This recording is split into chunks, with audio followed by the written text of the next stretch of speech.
நடமாடி அப்பா உலாவி எங்களோடு கூட பேசுவீராக. என்னுடைய கண்கள் உம்மை காணட்டும் ராஜா, என்னுடைய செவிகளுடைய சத்தத்தை கேட்கட்டும் ராஜா, என்னுடைய இருதயம் உம்மை தியானிக்கட்டும் தகப்பனே. இந்த மாலை வேளை முழுமையாய் கர்த்தர் பொறுப்பெடுத்துக் கொண்டு கர்த்தர் தம்முடைய நாமத்தை மகிமைப்படுத்திக் கொள்ளுவீராக. இயேசு கிறிஸ்துவின் நாமத்தில் ஜெபிக்கிறோம் பிதாவே, ஆமென், ஆமென். அல்லேலூயா. எல்லாரும் வேத புத்தகத்தை எடுத்து வேதத்தை வாசிக்க போகிறோம்.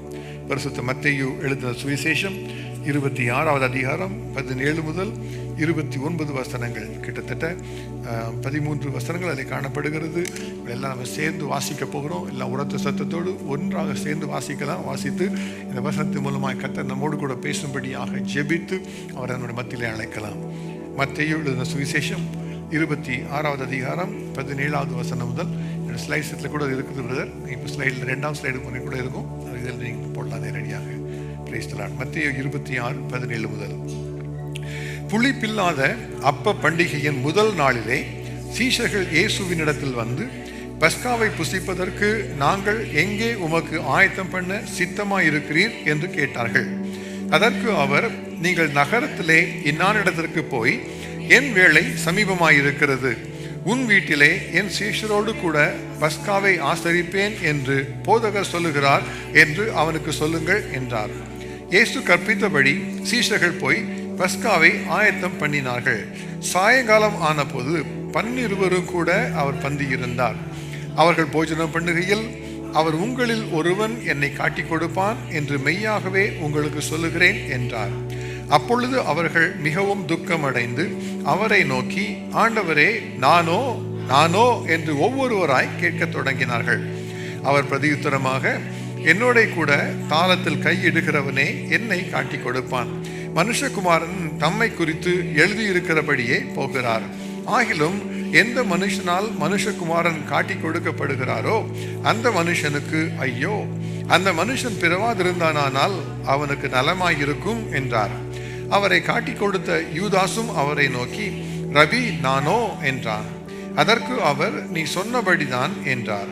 அவர்கள் போஜனம் பண்ணுகையில் இயேசு அப்பத்தை எடுத்து ஆசீர்வதித்து அதை பிட்டு சீஷர்களுக்கு கொடுத்து, நீங்கள் வாங்கி புசியுங்கள், இது என்னுடைய சரீரமாய் இருக்கிறது என்றார். பின்பு பாத்திரத்தையும் எடுத்து ஸ்தோத்திரம் பண்ணி அவர்களுக்கு கொடுத்து, நீங்கள் எல்லாரும் இதிலே பானம் பண்ணுங்கள், இது பாவ மன்னிப்பு உண்டாகும்படி அநேகருக்காக சிந்தப்படுகிற புது உடன்படிக்கைக்குரிய என்னுடைய இரத்தமாய் இருக்கிறது. இது முதல் இந்த திராட்சை பழ ரசத்தை நவமானதாய் உங்களோடு கூட என் பிதாவின் ராஜ்யத்திலே நான் பானம் பண்ணும் நாள் வரைக்கும் இதை பானம் பண்ணுவது இல்லை என்று உங்களுக்கு சொல்லுகிறேன் என்றார். கர்த்தாவே, உடைய வார்த்தைகளுக்காக நாங்கள் உமக்கு நன்றி செலுத்துகிறோம். இந்த மாலை வேளையிலும் பரிசுத்த ஆவியானவர் எங்களோடு கூட அசைவாடுவாராக. கர்த்தாவே, இயேசு கிறிஸ்துவின் பாத சுவடுகளை நாங்கள் தியானிப்பதற்காக கர்த்தர் எங்களை ஆயத்தப்படுத்த வேண்டுமாறு ஜெபிக்கிறோம். என்னுடைய இருதயங்கள் நல்ல நல்லமாய் இருக்கும்படியாகவும், சத்துரு என்னுடைய இருதயத்தில் விதைக்கப்படுகிற விதைகளை எடுத்து போடாமல் இருக்கும்படியாகவும் கர்த்தர் அருள் செய்து ஆவியானவர் சொல்லுகிறதை கேட்கும்படியாய் என்னுடைய செவிகளை திறந்தருளுவீராக. இயேசு கிறிஸ்துவின் நாமத்தில் ஜெபிக்கிறோம் பிதாவே, ஆமென். நாம் உட்காரலாம். மகுடாபிஷேகம் முதல் முள்முடி வரை என்கிற தலைப்பிலே கர்த்தருடைய செய்திகளை இந்த நாட்களிலே தியானித்து வருவதற்கு கர்த்தர் கிருபை தந்திருக்கிறார். கடந்த 3 நாட்களாக நாம் இந்த செய்தியை குறித்து தியானித்து வருகிறோம். இயேசு கிறிஸ்து கல்வாரி சிலுவிலே தன்னுடைய பாடு மரணத்தை நிறைவேற்றுவதற்காக எருசலேமுக்குள்ளாக பிரவேசித்த அந்த குருத்தோலை ஞாயிற்று முதற்கொண்டு இயேசு கிறிஸ்து கல்வாரி சிலுவிலே அறையப்பட்ட நாள் வரைக்கும் நடந்த முக்கியமான காரியங்களை நாம் மனதிலே கொண்டு வந்து அதில் இயேசு என்ன காரியங்களை நிறைவேற்றினார், அந்த காரியங்கள் மூலமாக நாம் கற்றுக்கொள்ள வேண்டியது என்ன, நம்முடைய வாழ்க்கையில் அர்ப்பணித்துக் கொள்ள வேண்டிய காரியங்கள் என்ன என்பதை குறித்து நம்ம தியானித்து ஜெபித்து வருகிறோம். இன்றைக்கும் கூட தொடர்ந்து அதே செய்தியை குறித்து தியானிக்க போகிறோம். முதலாவதாக நாம் தியானித்தோம், அந்த ஓய்வு நாளிலே குருத்தோலை ஞாயிற்றன்று இயேசு எருசலேமுக்குள்ளாக வந்த பொழுது உலகம் முழுமையாய் அவருக்கு பின்பாக திரண்டு வந்தார்கள். முழு உலகமும் இயேசுவை தேவன் என்று அறிக்கையிட்டார்கள். ஓசன்னா என்று சொன்னார்கள், ராஜாவை வாழ்க என்று சொன்னார்கள், வஸ்திரங்களை விரித்தார்கள். அவருக்கு மகுடாபிஷேகம் சூட்டுகிற ஒரு நல்ல ஒரு அரியணை ஏற்றுகிற நாளை போல் அந்த நாளை கொண்டாடினார்கள். அதன் மத்தியில் இயேசு தன்னை அர்ப்பணித்துக் கொண்டார். தன்னுடைய பிதாவின் சித்தத்திற்காக தன்னை அர்ப்பணித்துக் கொண்டு அவர் அன்றைக்கு அரசாங்கத்தை எடுத்துக்கொள்வதற்காக அல்ல, தம்மை தாமே தாழ்த்தி ஒரு பலியாய் அர்ப்பணிப்பதற்காக பரிசுத்த ஆலயத்துக்குள்ளாக தன்னை சென்று அர்ப்பணித்துக் கொண்டார். இரண்டாவது நாளிலே நாம் பார்த்தோம், அதே தேவாலயத்துக்குள்ளாக அவர் எல்லாரையும் அழைத்து கொண்டு வந்து அவர்களோடு கூட உறவாடுகிறதை குறித்து நம்ம பார்த்தோம். அதில் பார்க்கும் பொழுது தேவாதி தேவனே அந்த நாளிலும் கூட ஒரு பெரிய காரியங்களை அவர் செய்வதற்காக ஆயத்தம் பண்ணுவதற்காக முதலாவதாக அந்த தேவாலயத்தை பரிசுத்தம் பண்ணுகிறார். அங்கே இருக்கிற வியாபாரிகளை துரத்திவிட்டு, அங்குள்ள விலங்குகளை மாடுகளையும் துரத்திவிட்டு, காசுக்காடு பலகைகளை கவிழ்த்து, என்னுடைய பிதாவின் வீடு சகல ஜனங்களுக்கும் ஜப வீடு என்று எண்ணப்படும் என்று சொல்லி போதித்து அந்த இடத்தை பரிசுத்தமாக்கினார். ஏனென்று சொன்னால், அந்த பரிசுத்த ஸ்தலத்திலே தேவாதி தேவனுடைய மகிமை பிரசன்னமாக இருக்க வேண்டும், அது பிரகாசிக்க போகிறது. அதற்காக தேவாலயத்தை ஆயத்தப்படுத்தினார். அதன் பின்பு அந்த தேவாலயத்துக்குள்ளாக வருகிற மக்களுக்குள்ள தடைகளை மாற்றி போடுவதற்காக வியாதி உள்ளவர்களை அழைத்து தேவாலயத்தை சுகப்படுத்தினார். வேத பாரகரும் எல்லா பரிசேயரும் அதை பார்த்து கோபம் அடைந்தார்கள் என்று நாம் பார்க்கிறோம். என்று சொன்னால், அந்த நாட்களிலே வைத்திருந்த எல்லா சட்டங்களை, திட்டங்களை, அவர்கள் வைத்திருந்த பாரம்பரியங்களை எல்லாவற்றையும் மாற்றி இயேசு சொன்ன காரியம் என்ன? முழு உலகமும் என்னை தேடி வர வேண்டும். நான் மரித்து உயிர்த்தோர் உயிர்த்தெழுந்திருக்கும் பொழுது உலகம் முழுமையாய் என்னுடைய ராஜ்யம் கட்டப்பட போகிறது. அதற்காக முழு உலகத்தில் உள்ளவர்கள், அவர்கள் யூதர்களாக இருந்தாலும் பரவாயில்லை, வெளி தேசத்தால் இருந்தாலும் பரவாயில்லை, ஆனாலும் பெண்ணானாலும், அவர்கள் வியாதி உள்ளவர்களாலும் சுகம் உள்ளவர்களால் எல்லாரும் வர வேண்டும் என்பதற்காக நமக்காக வழிகளை ஆயத்தம் பண்ணி கொடுத்தார். இப்பொழுது அதில் 4வது செய்தியாக நாம் இன்றைக்கு தியானிக்க போகிற காரியம் இயேசு கிறிஸ்துவின் மேல் அறை அனுபவம். மேல் அறையிலே இயேசு கிறிஸ்து என்கிற ஒரு தலைப்பை குறித்து நம்ம தியானிக்க போகிறோம். பரிசுத்த மார்க்கு எழுதின சுவிசேஷம் 14வது அதிகாரம் 16, 17 வசனங்களிலே வேதம் சொல்லுகிறது, அப்படியே அவருடைய சீஷர் புறப்பட்டு நகரத்தில் போய் தங்களுக்கு அவர் சொன்னபடியே கண்டு பஸ்காவை ஆயத்தம் பண்ணினார்கள். சாயங்காலமான போது அவர் இருவரோடு கூட அவ்விடத்திற்கு வந்தார். அங்கே பந்தி இருந்தார் என்று நம்ம வாசிக்கிறோம். இதை பார்க்கும் பொழுது இந்த நிகழ்ச்சியை 4 சுவிசேஷத்திலும் எழுதப்பட்டிருக்கிறது. பரிசுத்த மத்தேயு 26வது அதிகாரத்திலும், மார்க் 14வது அதிகாரத்திலும், யோவான் 13வது அதிகாரத்திலும், லூக்கா 22வது அதிகாரத்திலும் அந்த நிகழ்ச்சியை நாம் வாசிக்கிறோம். அதில் உள்ள காரியங்களை ஒரு கோர்வையாக மனதில் வைத்து அன்றைக்கு நடந்தது என்ன, அதில் இருந்து இயேசு கிறிஸ்து தம்மை குறித்து வெளிப்படுத்தின ஒரு 3 காரியங்கள், நாம் கற்றுக்கொள்ள வேண்டியவைகள் என்ன என்பதை குறித்து மாத்திரம் தியானித்து இன்றைக்கு நம்ம ஜெபிக்க போகிறோம். அதை குறித்து வேதம் என்ன சொல்லுகிறது? அது பஸ்கா பண்டிகையின் முதல் நாள் என்று கற்றுத்தருகிறது. முதல் நாள் என்று சொன்னால் என்ன? பஸ்கா பண்டிகை அந்த நாட்களிலே 7 நாட்கள் கொண்டாடப்பட்டது. அந்த மாதத்தின், அதாவது வருஷத்தின் முதல் மாதமாகிய ஆபித் மாதத்திலே 14வது நாளிலே இருந்து 21 நாள் வரைக்கும் 7 நாட்கள் இந்த பஸ்கா பண்டிகை ஆசரிக்கப்பட்டது. 7 நாள் அளவும் உங்களுடைய எல்லைகளிலே புளித்த காணப்படக்கூடாது என்கிறது எல்லா இஸ்ரவேலருக்கும் கொடுக்கப்பட்ட ஒரு நியமமாய் இருந்தது. அப்ப வேதம் சொல்லுகிறது, அந்த பஸ்கா பண்டிகையின் நாளாகிய முதல் நாள் என்று இந்த நாளை குறித்து அறிமுகம் செய்து வைக்கிறது. இயேசு முதலாவதாக எருசலேமில் வந்தது பஸ்கா பண்டிகைக்கு 5 நாளைக்கு முன்பாக வந்தார். தன்னைத்தான் ஒரு ஜீவபலி, தன்னைத்தான் ஒரு பஸ்கா ஆட்டுக்குட்டி என்பதாக தன்னை தேவாலயத்திலே கொண்டு வந்து நிறுத்தினார். அதன் பின்பு அவர் பெத்தானியாவுக்கு சென்றார், திரும்பி வந்தார் என்று பல காரியங்களை குறித்து நாம் வாசித்து பார்க்கிறோம்.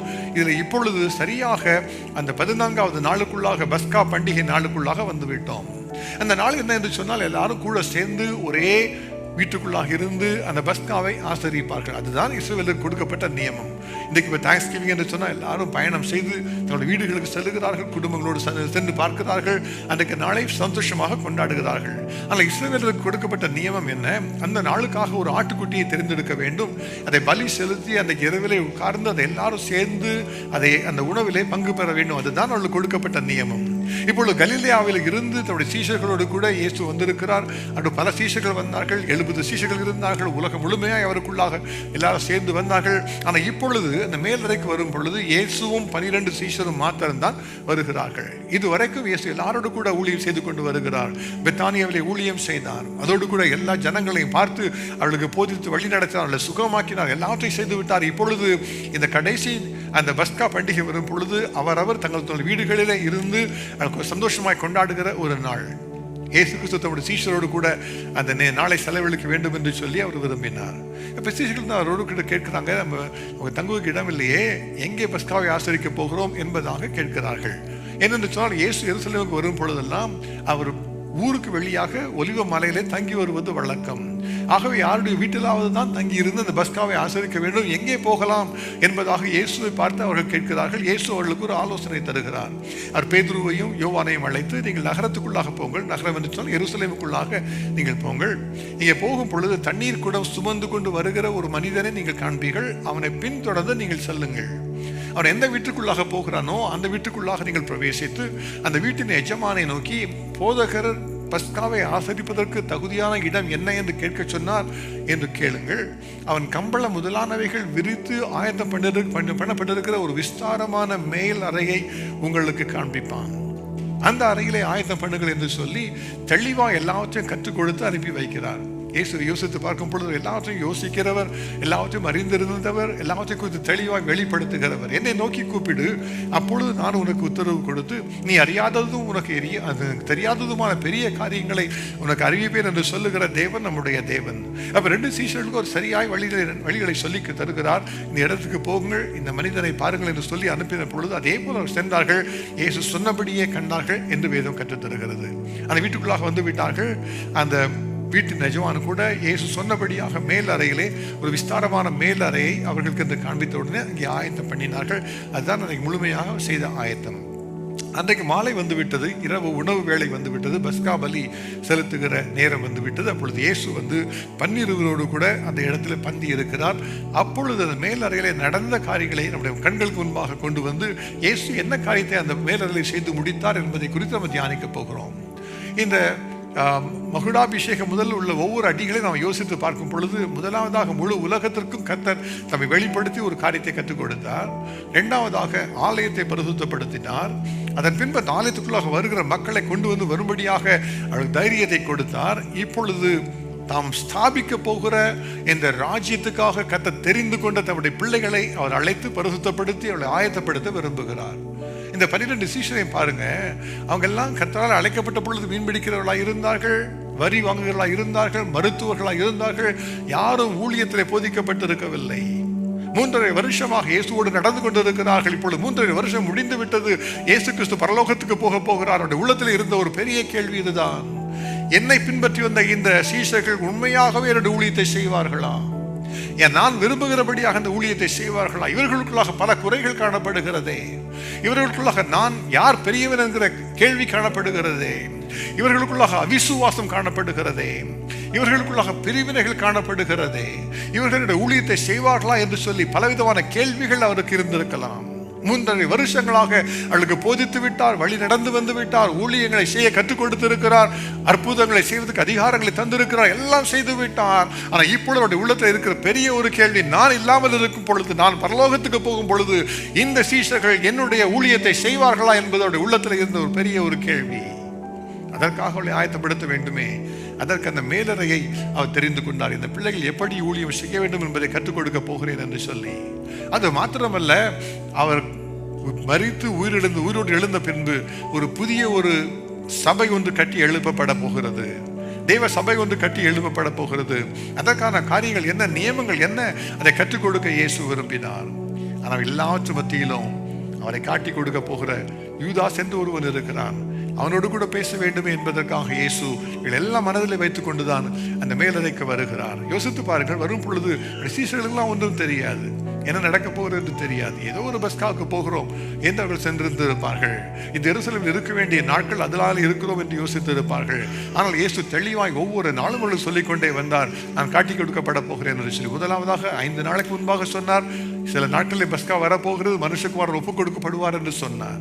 பஸ்கா பண்டிகை ஒரு 2 நாளைக்கு முன்பாக மறுபடியும் அதை சொன்னார், தெய்வகுமாரன் காட்டி கொடுக்கப்பட போகிறார் என்று சொன்னார். யார் எதை காட்டி கொடுப்பார்கள் என்று சொல்லி இயேசு சொல்லவில்லை. ஒரு நாளும் ஒரு மனிதனை பார்த்து நீ இதை செய்ய போகிறாய் என்று இயேசு சொல்லவில்லை. அது வரைக்கும் அன்றைக்கு மாலையிலே இயேசு தன்னுடைய கடைசி கட்டமாக இந்த சீஷர்களை ஆயத்தப்படுத்தும் பொழுது அவர் செய்தது என்ன, அதிலே நாம் என்ன கற்றுக்கொள்ள போகிறோம், இன்றைக்கு தேவனுடைய ஊழியத்தை செய்கிறவர்களாக நிற்கிற நாம் அதிலிருந்து கற்றுக்கொள்ள வேண்டிய காரியம் என்ன என்பதை குறித்து ஆராய்ந்து பார்க்க போகிறோம். முதலாவதாக இயேசு செய்த காரியம் என்ன, அவரை காட்டி கொடுக்க போகிற யூதாசுக்கு மனம் திரும்புவதற்கு ஒரு சந்தர்ப்பத்தை அவர் தருகிறார். அதுதான் அவர் செய்த காரியம். இயேசு ஒரு நாளும் ஏதோ காரியங்களை சொல்லாமல் செய்கிறவர் அல்ல. அவர் தெளிவாக எல்லாவற்றையும் பேசுகிறவர், நம்மோடு கூட பேசுகிற தேவன். நம்மிடத்துல குறைவு உண்டு என்று சொன்னால் அவர் நம்மோடு கூட பேசி வெளிப்படுத்துகிறவர். அதை 4 பேருக்கு சொல்லி புறம் பேசுகிறவர் நம்முடைய தேவன் அல்ல. நம்முடைய வாழ்க்கையில் என்ன குறை இருக்கிறதோ அதை அவர் நம்மோடு கூட தான் பேசுவார். நம்முடைய வாழ்க்கையில் தவறு செய்து விட்டோம் என்று சொன்னால் நமக்கு தான் அது முதலாவதாக தெரியும். மற்றவர்களுக்கு சொல்லி உங்களுக்கு சொல்ல மாட்டார். முதலாவதாக சொல்லுகிற காரியம், ஆவியானவர் உங்களோடு கூட பேசுவார். கர்த்தர் தம்முடைய காரியங்களை தெளிவாய் பேசுவார். உங்களுடைய உள்ளத்திலேயே அதை உணர்த்தி நீங்கள் மாறும்படியாக அதற்கு தவணை கொடுப்பார், அவகாசம் கொடுப்பார், பொறுமையோடு காத்திருப்பார். அவர் ஒரு நாளும் அவர் தான் விரும்புகிறபடியாக நீங்கள் செய்வதற்காக கட்டாயப்படுத்துகிறவர் அல்ல. ஆனால் அமர்ந்த மெல்லிய குரலிலே எப்பொழுதும் பேசிக்கொண்டே இருக்கிறவர். நீங்கள் வலது புறத்தில் விலகினாலும் இடது புறத்தில் விலகினாலும் வழி இதுவே என்று சொல்லுகிற சத்தத்தை கேட்பீர்கள் என்று சொல்லப்பட்டிருக்கிறது அல்லவா? அப்படியா எல்லாத்தையும் சொல்லுகிறவர் தான் அவர். ஆனால் அந்த நாளில் அவர் என்ன செய்கிறார் பாருங்க. மார்க் எழுதின சுவிசேஷம் 14வது அதிகாரம் 21வது வசனத்திலே இயேசு சொல்லுகிற காரியம், மனுஷகுமாரன் தம்மை குறித்து எழுதியிருக்கிறபடியே போகிறார். ஆகிலும் எந்த மனுஷனால் மனுஷகுமாரன் காட்டி கொடுக்கப்படுகிறாரோ அந்த மனுஷனுக்கு ஐயோ, அந்த மனுஷன் பிறவாதிருந்தானால் அவனுக்கு நலமாயிருக்கும் என்றார்.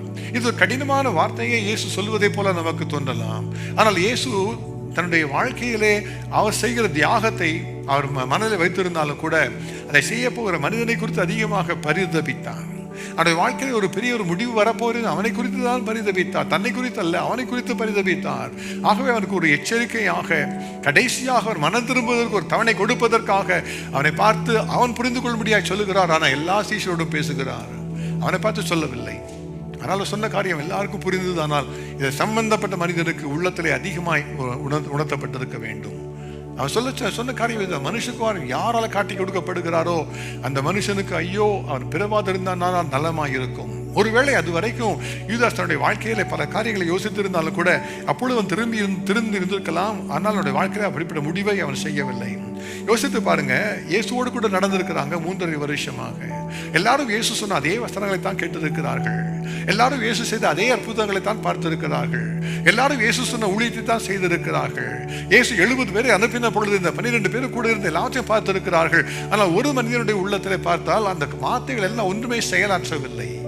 மற்ற 11 பேரும் பலவிதமான காரியங்கள் இருந்தாலும் கூட சில காரியங்களை புரிந்து கொண்டிருந்தார்கள். இவைகளை குறித்து இயேசுவுக்கு முதலாவதாகவே தெரியும். வேதத்தில் பார்க்கும்பொழுது யோவான் எழுதின சுவிசேஷம் 6வது அதிகாரத்தில் இருந்தே கர்த்தர் முதலாவதாக அதை குறித்து பேச ஆரம்பிக்கிறார். இயேசு பல காரியங்கள் சொல்லிக்கொண்டே வருகிறார். திடீரென்று சீஷர்கள்லாம் சொல்லுகிறாங்க, இது கடினமான உபதேசம், இதை யார் கேட்பாங்க, இது பிராண்டு சரியில்லை, இந்த மார்க்கெட்டிங் சரியில்லை, சொன்ன வார்த்தை யார் போய் கேட்க போறாங்க, இது ரத்தத்தை சிந்துவே சொல்றீங்க, ரத்தத்தை கொடுப்பே சொல்றீங்க, இதெல்லாம் யார் கேட்பாங்க என்று சொல்லி சீஷர்கள் இடறி போனார்கள். அவங்களாம் சொல்லுவாங்க, இயேசுவை பார்த்து கடினமான உபதேசம் யார் இதை கேட்பார்கள் என்று சொல்லி. அப்ப இயேசுவுக்கு தெரிந்தது என்ன, நம்முடைய சீஷர்களை சிலர் விசுவாசியாதவர்கள் இருக்கிறார்கள் என்பது அவருக்கு தெரியும். கூட தான் வருகிறார்கள், 3.5 வருஷமாக கூடத்தான் இருக்கிறார். ஆனாலும் முழுமையான விசுவாசத்துக்குள்ளாக அவள் இன்னும் வரவில்லை. அப்ப இயேசு என்ன விரும்புகிறார், அந்த விசுவாசத்தை வளர்ப்பதற்காக தொடர்ந்து அவளை பயிற்றுவிக்கத்தான் விரும்புகிறார். அவளை தனியாக விட்டுவிட விரும்புவதில்லை. வேதம் சொல்லுகிறது, யோவான் 6வது அதிகாரம் 64 முதல் 66 வசனங்களிலே இயேசு சொன்ன வார்த்தை, ஆகிலும் உங்களில் விசுவாசியாதவர்கள் சிலர் உண்டு என்றார். விசுவாசியாதவர்கள் இன்னார் என்றும் தம்மை காட்டி கொடுப்பவன் இன்னான் என்றும் ஆதி முதலாக இயேசு அறிந்திருந்தபடியால் அவர் பின்னும் ஒருவன் என் பிதாவின் அருளை பெறாவிட்டால் என்னிடத்தில் வர மாட்டான் என்று இது நிமித்தமே உங்களுக்கு சொன்னேன் என்றார். அது முதலுடைய சீஷரில் அநேகர் அவருடனே கூட நடவாமல் பின்வாங்கி போனார்கள். இப்ப சீஷர்களுக்கு சொன்ன யாரை குறித்து சொல்லப்பட்டிருக்கிறது, 70 பேரை இயேசு அழைத்தாரே அவர்களை குறித்து சொல்லப்பட்டிருக்கிறது. இயேசுவாலே அற்புதங்களை செய்யும்படியான வல்லமைகளை பெற்றவர்கள், சந்தோஷமாக திரும்பி வந்து உடைய நாமத்தினால் பிசாசுகளும் எங்களுக்கு கீழ்ப்படுகிறது சொன்னவர்கள். அதே சீஷர்களிலே அநேகர் இயேசுவோடு நடவாமல் பின்வாங்கி போய்விட்டார்கள். இப்பொழுது இயேசு இந்த 12 பார்த்து கேட்கிறார். 70 பேர் அல்ல, அநேகர் அவரோடு நடக்கவில்லை. இப்ப இந்த 12 பார்த்து அவர் கேட்கிற காரியம் இதுதான், நீங்களும் போய்விட மனதா இருக்கிறீர்களோ? யோவான் 6வது அதிகாரம் 67 முதல் 69 வசனத்தில் இயேசு கேட்கிற காரியம், நீங்களும் போய்விட மனதா இருக்கிறீர்களோ? அப்பொழுது சீமோன் பேதுரு ஒரு அருமையான ஒரு வசனத்தை அவர் சொல்லுகிறார். ஆண்டவரே, யாரிடத்தில் போவோம்? நித்திய ஜீவ வசனங்கள் உம்மிடத்தில் உண்டே, நீ ஜீவனுள்ள தேவனுடைய குமாரனாகிய கிறிஸ்து என்று நாங்கள் விசுவாசித்தும் அறிந்தும் இருக்கிறோம் என்றான். அதை கேட்டு முடித்தவுடனே இயேசு சொன்ன காரியம் என்ன தெரியுமா? 6:7 இயேசு அவர்களை நோக்கி, 12 உங்களை நான் தெரிந்து கொள்ளவில்லையா? உங்களுக்குள்ளும் ஒருவன் பிசாசாய் இருக்கிறான் என்றார்.